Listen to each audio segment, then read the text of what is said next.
Namamsi. In this video, we shall look at some beautiful shlokas about money written by Bhartrhari in his Nitishatakam. I had discussed some verses on money in my previous video too. You can watch this and then watch that video too. I will leave the link in the description. For people watching the Nitishatakam series for the first time, I would like to tell you all that you can enjoy the pearls of wisdom that are discussed in this video. But if you want to relish the whole garland of such pearls of wisdom, then you can listen to the other videos in this series. They are not continuity based, so you can watch this and later watch them. I will leave the link to the playlist in the description box. Before I go into the Subhashitas, here is a small announcement. I am starting the next batch of Prarambha course, which is a beginner's course for adults, but kids above 10 years can also join.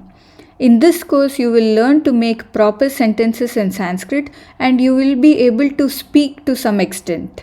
You will definitely be able to write short essays in Sanskritam. Both grammar and spoken Sanskrit will go hand in hand in this course. For more details and enrollment, please visit prarambha.tatvam.org. I will also leave the link in the description. Now let's go into the shlokas. Parikshinah kaschit sprihayati yavanam prasritaye sapashchat sampurnah kalayati dharitrim trinasamam ataschanaikantyad guru laghutayartheshu dhaninam avasthavastuni prathayati cha sankochayati cha. This shloka gives a very deep perspective on money and value. Kaschit parikshinaha, some poor man. Parikshinaha refers to a poor man. Yavanam prasritaye sprihayati, he desires a handful of grains. Saha paschat, he later, after some time, sampurnaha means samriddhaha, that is prosperous. So this person who was desiring a handful of grains, after some time becomes very prosperous. Then what happens? Saha dharitrim trinasamam kalayati, he starts considering the whole earth as equal to grass. Ataha cha artheshu guru laghutaya anaikantyat, that is why the nature of things is that they have great or less value and the value is not fixed. Then what determines the value of an object? Dhaninam avastha, the position of wealthiness of a person. That is what determines the value of a particular thing. And further the poet says, Dhaninam avastha vastuni prathayati sankochayati cha, meaning the position of wealthiness makes an object great, vastuni prathayati, and the position of wealthiness of a person also makes the value of an object small, sankochayati, means to make it small. So overall the shloka says, a person who is very poor desires to get a handful of grains. The same person after some time becomes very prosperous and he considers the whole earth as equal to grass. So the value of objects is not fixed. The value of a particular thing depends on the position of wealthiness of a person. Isn't this profound? Bhartrhari is saying that the value of a particular thing depends on how much we value it.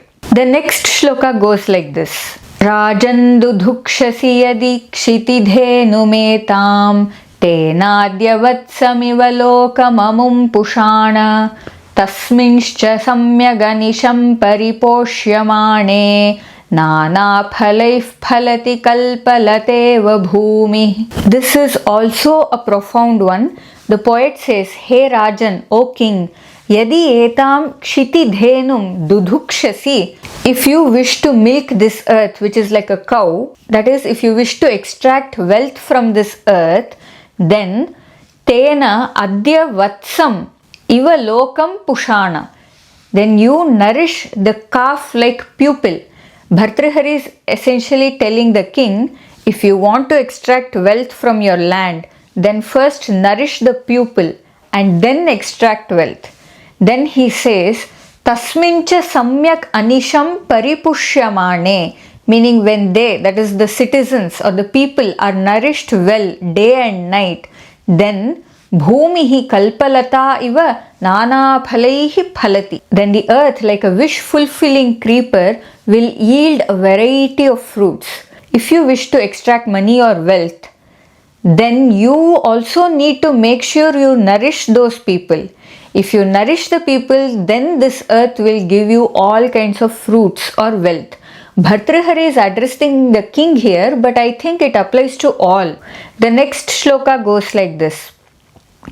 Yadhatra nijabhala patthalikhitam stokam mahadvadhanam tatprapnoti marusthalepi nitaram merau tatonadhikam tadhiro bhava vittavatsu kripanam vrittim vrithama kritha koope pashya payo nidhavapi ghato grinhati tulyam jalam. This again is a very nice verse. I will rearrange the words in this shloka so that it will be easy for you to understand the meaning. Dhatra nijabhala patta likhitam stokam mahadvadhanam tat marusthalepi nitaram prapnoti tataha adhikam merau api na prapnoti.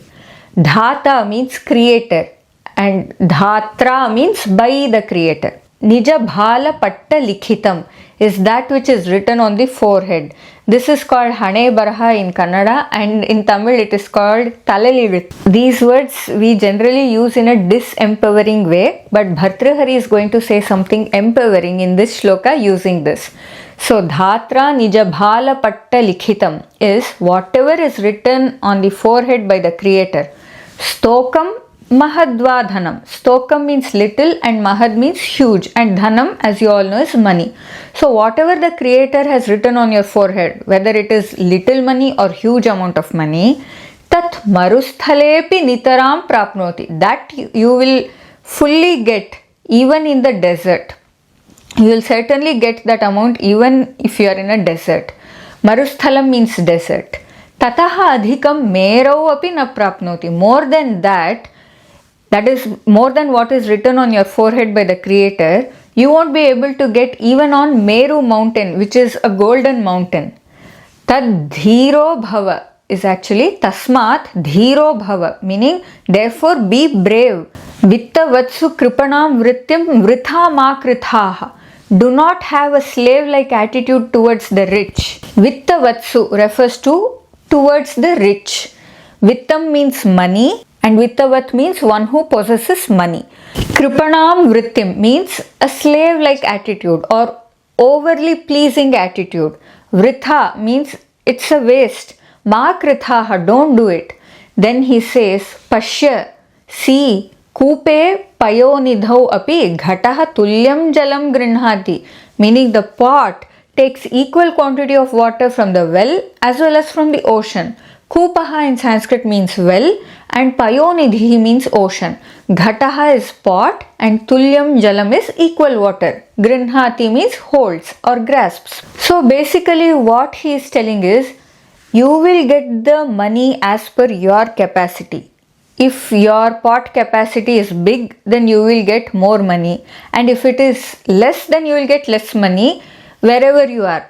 Unnecessarily don't try to have a very pleasing and slave-like attitude towards the rich. We can work on increasing our pot capacity, but trying to impress the rich to get more money from them is an utter waste. Isn't this empowering? Let me know your thoughts in the comments. The next shloka is Tvameva chataka dharositi kesham nagochara kimam bodhavara smakam karpanyoktim pratikshase. I will rearrange the words of the shloka for better understanding. Also, after knowing the meaning of the next shloka, you will see the beauty of this shloka even more. If I rearrange it, it goes like this. Hey Ambhodavara, Tvameva chataka dharaha asi iti kesham na gocharaha asmakam karpanyoktim kim pratikshase. Ambhodavara is referring to the cloud. Ambhoda is a cloud and Ambhodavara is a great cloud. Tvam eva chataka dharaha asi. You are the one who is the support for chataka bird. This Chataka Pakshi is a bird that drinks only the rainwater directly.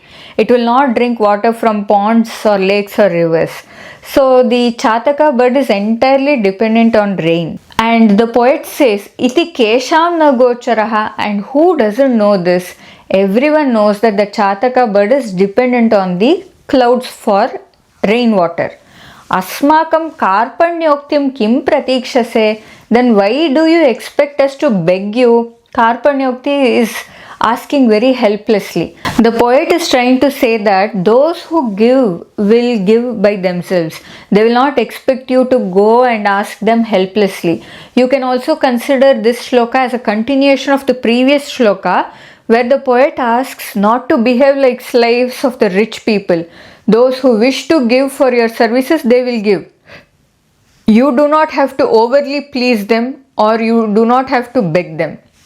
The next shloka is Re re chataka savadhana manasa mitra kshanam shruyatam ambhoda bahavo vasanti gagane sarvepi naikadrishah केचिद् वृष्टिभिरार्द्रयन्ति वसुधां गर्जन्ति केचिद् वृथा यं यं पश्यसि तस्य तस्य पुरतो मा ब्रूहि दीनं वचः. I will rearrange the words for ease of understanding.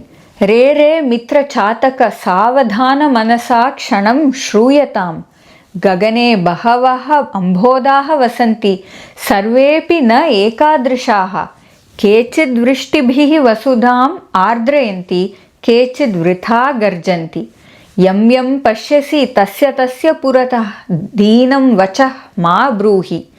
Re re mitra chataka. The poet is calling out to the chataka birds and saying, hey hey friend chataka, savadhana manasa kshanam shruyatam.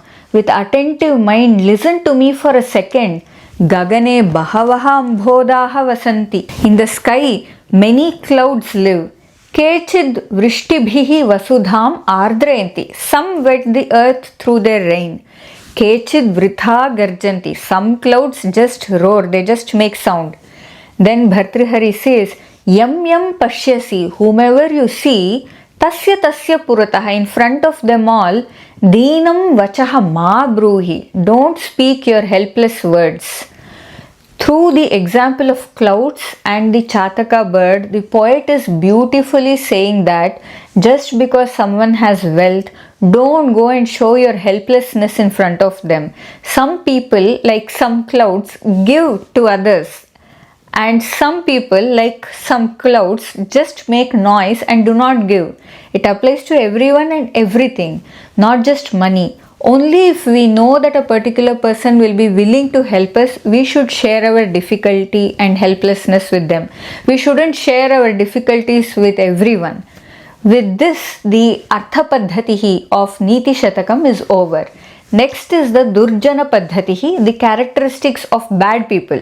Would you like me to do that, or would you like me to take up some other work? Let me know in the comments. If you enjoyed this video, do not forget to click the like button. Also do subscribe to my channel if you haven't yet.